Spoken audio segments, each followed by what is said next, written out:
After I officially made the choice to be more than just a content creator on YouTube, I would definitely say that 2015 was where things really started to change in regards to my presentation, in regards to how I carried myself, and more importantly, the kinds of videos that I wanted to make along with my usual stuff. So, the stuff that I was doing in regards to seeing new movies, in regards to all my monthly segments, those were changing for the better in regards to myself getting a new laptop because I had gone to grad school in those last few years, so I was able to get a new editing program that was still pretty basic, but that was where I was really able to show my creative side, have fun with thumbnail creations, as well as changing some of the formats on my current monthly segments for the sake of just making them more bigger and bolder and a lot more exciting.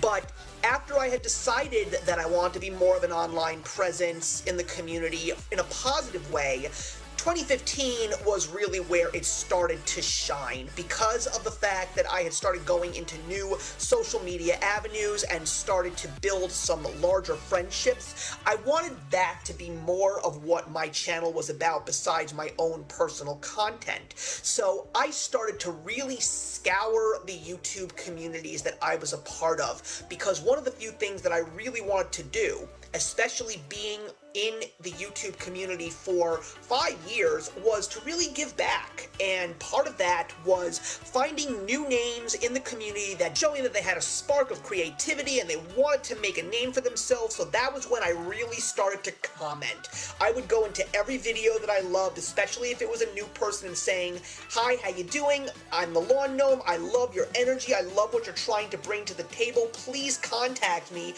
I'd love to help you out. I'd love to let you know what I do, if there's anything that I can share in terms of ideas."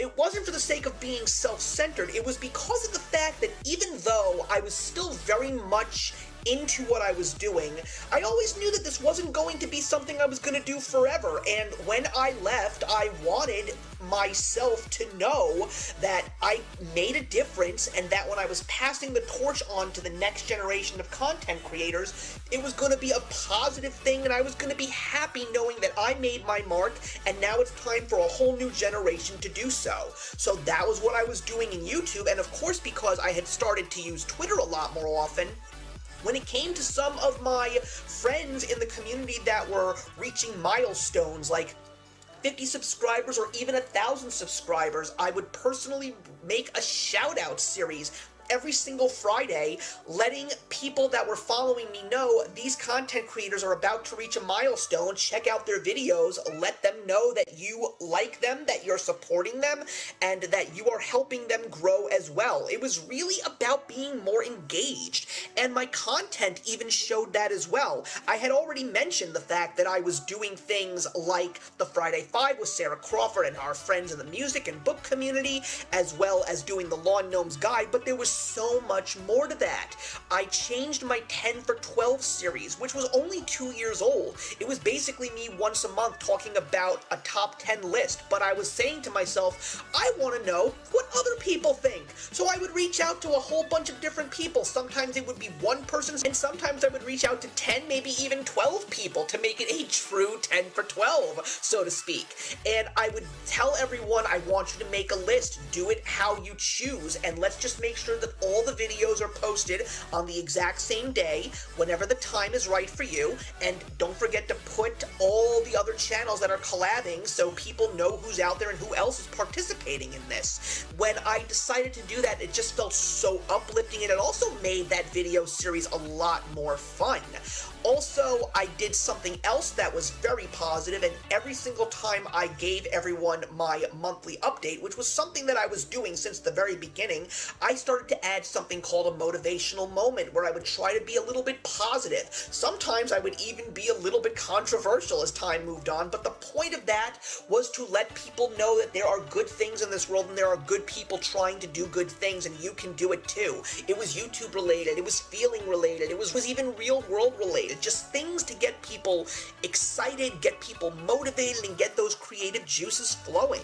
And the other thing that I really got involved in was tags. I really enjoyed doing the tags. I even made some tags, and I had people join me for the tags, and I think what was really cool about that was when you did a tag video, or even when I did a 10 for 12 collab on my channel, or even doing a Friday 5 video, it was just really cool to see other people talking about you and saying, hey, this guy did this video as well, you can really check him out. And sometimes there would just be some random videos that I would check from a favorite content creator, and they would just shout me out and I wouldn't even know it. It was just really nice to know that I felt like I was part of a community, and just building these relationships were fantastic. But it was also kind of crazy because there were so many things happening in my life outside of YouTube.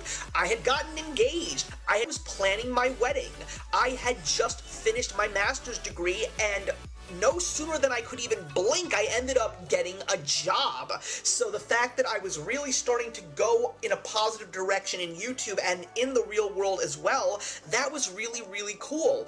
And I even, in that same period of time, was planning to move out of my parents' house and move in with my fiance, and things were really, really just so good and so amazing. I just couldn't get over how my entire world just on a high positive note. And when 2015 was coming to a close, it was even crazier to believe that I was reaching a major milestone. I was about to hit 1,000 subscribers. Towards the end of the year, I actually was hitting the 900 subscriber mark, and I even did a live Q&A video for the sake of engaging with people in real time. But it was just the start of amazing things, because as the next couple of years would move forward, I would really reach my true golden years as a content creator, because so many incredible things were about to happen.